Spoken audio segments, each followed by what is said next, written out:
Dalawang binatilyo na nasita dahil walang damit dyan po sa Caloocan ay nahulihan ng shabu. RH23 Edwin Duque sa detalye. Edwin.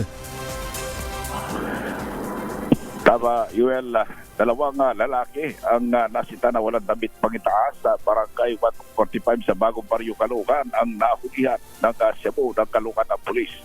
Ayon kay Police Colonel Judy Doles, nasita ng Substation 5 sina alias Roniat at Joel dahil sa paglabas sa City Ordinance. Kaya sila natikitan ng kapkapaan upang matiyak na walang dala ng anumang bagay sa katawan.